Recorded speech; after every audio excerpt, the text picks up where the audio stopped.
Hey, it's so lovely to be here and part of the mindful community. Today, I'm really honored to be joining them for their Mindful at Home series. And also on Facebook Live, on Facebook Live and Instagram Live, there's so many lives, so many cameras in all of our lives right now. It's kind of hard to keep track. Which screen am I on? But today, we're going to be talking about a way to connect your body and mind in a thoughtful, mindful way that's a healthy way. And I want to explain a little bit about who I am and why I'm here. So my name's Pilar Gerasimo, and I'm the author of this new book, The Healthy Deviant, a rule breaker's guide to being healthy in an unhealthy world. And I want to start by saying that I'm advocating for a healthy kind of deviance. I'm all for a healthy kind of a compliance too, that many of us are observing with social distancing and hand washing. So that kind of compliance is cool. But healthy deviance is about acknowledging that we live in a predominantly unhealthy culture, and that we live in a culture right now that produces way more unhealthy, unhappy people than it does healthy, happy ones. So if you choose to be a healthy person in an unhealthy world, you will be choosing to deviate from a lot of social norms and conventions and expectations of our dominant society and culture. So I come by my healthy deviance naturally. I'm also the founding editor of Experience Life magazine, which was one of the very first whole person, whole life healthy living magazines. I established that in 2001 in partnership with Lifetime Fitness, and also launched a project called revolutionaryact.com and a mobile app called 101 Revolutionary Ways to Be Healthy. And in my own personal life too, I grew up in kind of a counterculture family in the 1970s and learned the hard way that not fitting in can come with real social costs. So I spent a lot of my life trying to be normal, and that didn't work out all that well. And what I found is that the harder I worked to fit in and be normal, the less healthy and less happy I got. And that led me to ultimately writing this book, The Healthy Deviant. So today, what I'm excited to share with you is just a very small part of that book, one of the many practices that I advocate for to help people shift their bodies and their minds in healthier directions, and ultimately to help all of us make the tricky parts of choosing to be healthy easier. So one of the most challenging elements of living in our culture is this experience that many of us have. I call it the vicious cycle of the unhealthy default reality. And what I mean by that, it's a cycle where if you go along with the automatic default easy choices, they're almost always unhealthy choices. Then you end up with the unhealthy default reality problems, things like, metabolic disruptions and chronic illness and depression and anxiety and a life that's out of whack.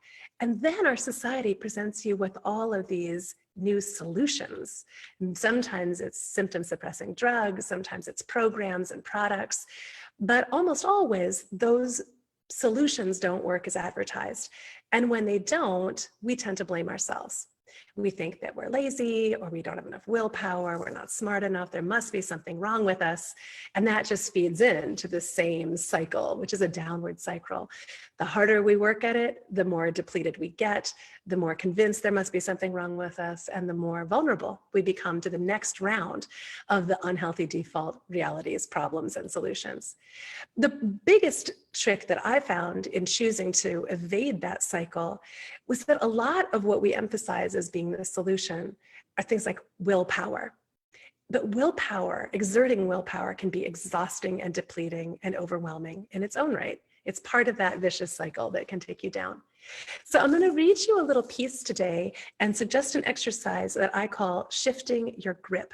It's a two-part exercise. So we'll walk through, I'll describe it, and then we'll walk through that exercise together as an embodied experience. Because I do think that most of the time we have more success when we integrate our body and our mind together. You can think about things a lot, but until you do some things, it's tricky to make progress.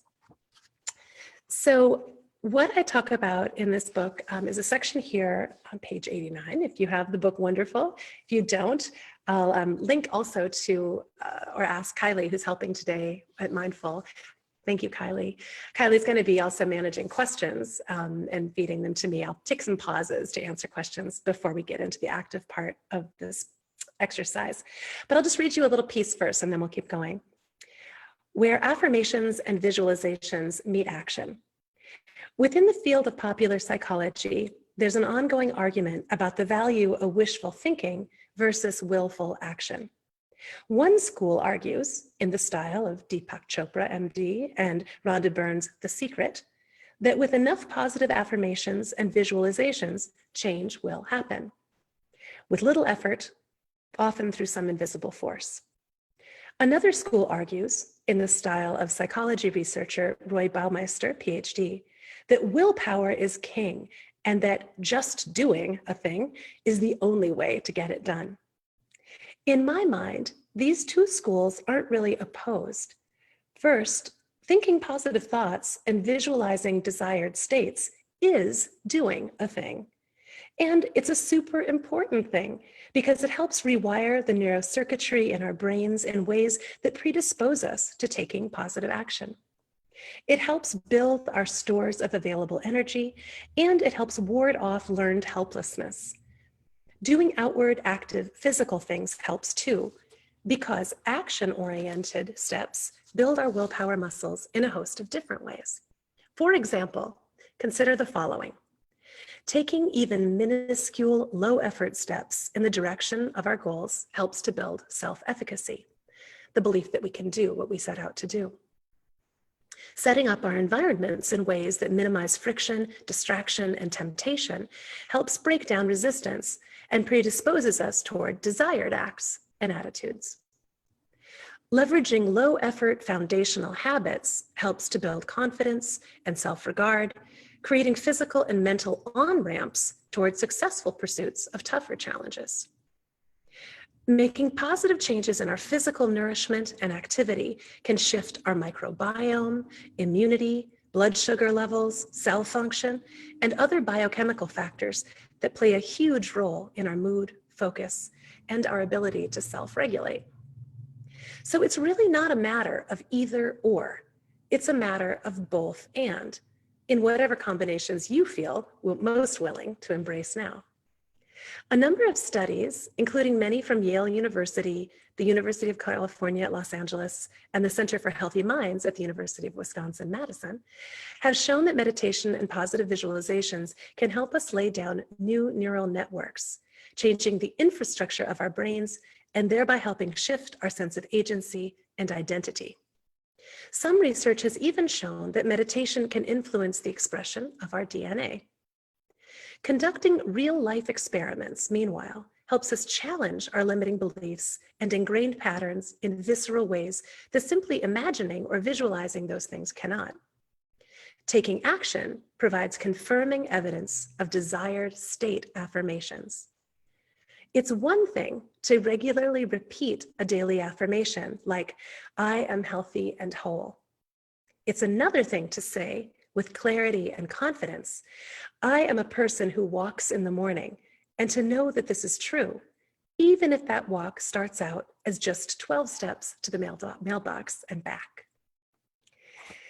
From death grip to refillable cup. Actually, I'll pause here and say, before I read on, are there any questions? Is there anything that I'm missing? Anything essential? Okay, I think everybody's good.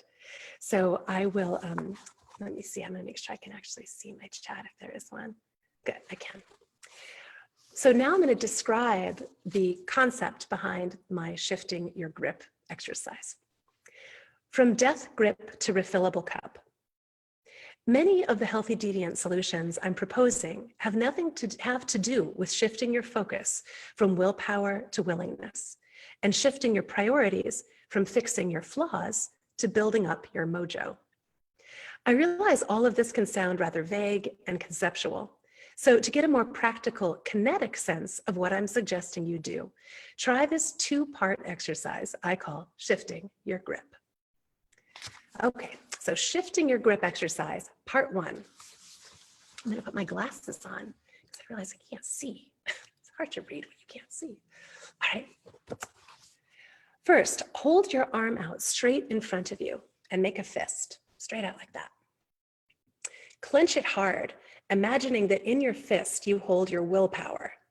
This is the willpower that is required to do all of the things you have to do in order to be healthy and successful, to eat right and exercise, get enough sleep, be organized, resist temptation.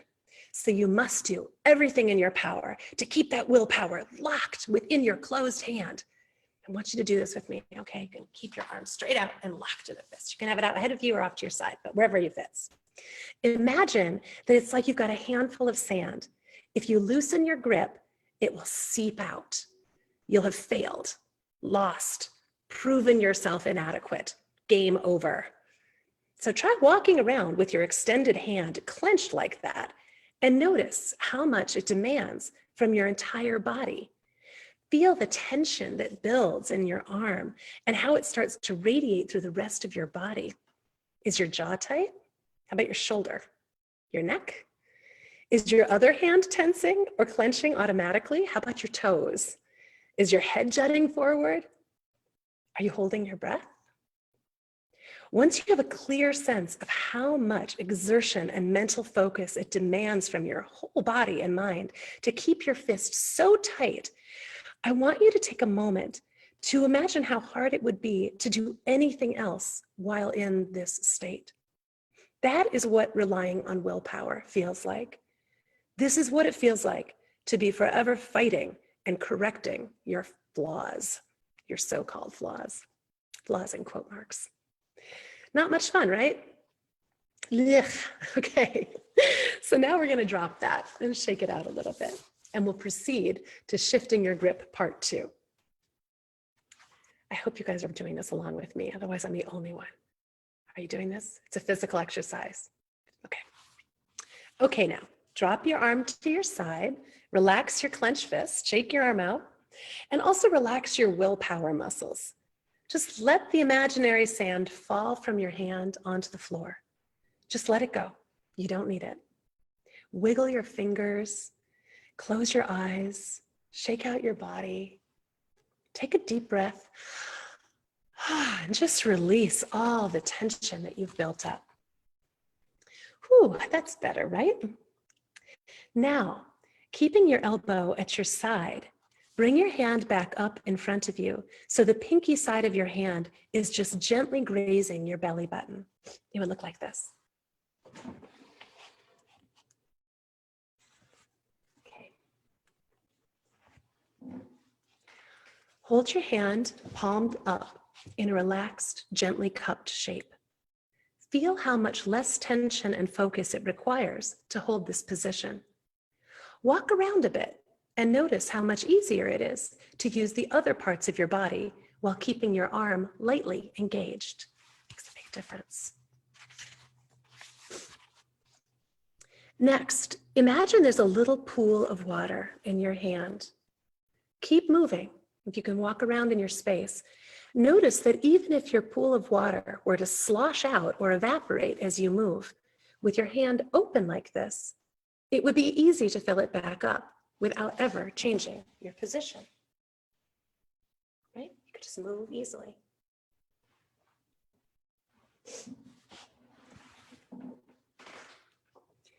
You could also refill it with whatever other substance you like, whatever serves you at a given time. Maybe sand, maybe water, maybe chocolate, maybe wine. This is what engaging willingness and building your mojo feels like. Compared to squeezing that fistful of sand, this water holding exercise still requires attention, but not so much exertion. It involves engagement, flexibility, freedom, and self-directed power. Moving through life this way requires more awareness, but less effort. It presents a series of opportunities to notice and choose. This is the difference between willpower and willingness, between flaw fixing and mojo building. And this, in essence, is the positional shift I'll be inviting you to experiment with from here on out. From clenching to holding lightly, from fighting loss to refilling often, from exhausting yourself to enjoying yourself. Amen. So that's the shifting your grip exercise, and I hope that you got a chance to try it. A lot of my book, again, this is all in my book, The Healthy Deviant. A Rule Breaker's Guide to Being Healthy in an Unhealthy World. There is a free preview of the book that includes the whole first chapter available at my website, which is healthydeviant.com, along with a whole bunch of other resources and a decent explanation of what Healthy Deviance is all about and why I'm so passionate about it. And a lot of it is really about this reframing, a rethinking of what we've been told we have to do or should do or must do in order to be okay or to become healthier, and blowing up some of the assumptions that we've had about how much effort and willpower that really takes. I've found that for me, willingness trumps willpower every time. And it is just a lot easier for me to replenish and rekindle. Remember, we live in a society that is constantly inflaming us and breaking us down. And it's asking us to exert willpower in all of these decisions, day in and day out. So over-relying on willpower is not a great strategy in my mind if you're choosing to change your life in more mindful and healthy directions. Think about the shifting your grip exercise next time you're really white knuckling your way through a work session or you're worrying. And think about, instead of that tightly held arm, forced march, the death grip, shifting to a refillable cup, the space in front of you, and just holding that more lightly. I hope you enjoyed that. I love being with you. Thank you so much to Mindful. Thanks to the folks in Instagram land. Thanks to Kylie. And if you have any questions for me, please send them along. I would be happy to answer them either here or at a different session.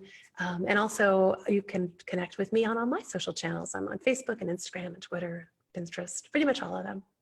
In the meantime, I hope you all enjoy your day and have a chance to shift your grip several times before the afternoon is out. Thanks so much. Take care, everybody. Stay healthy.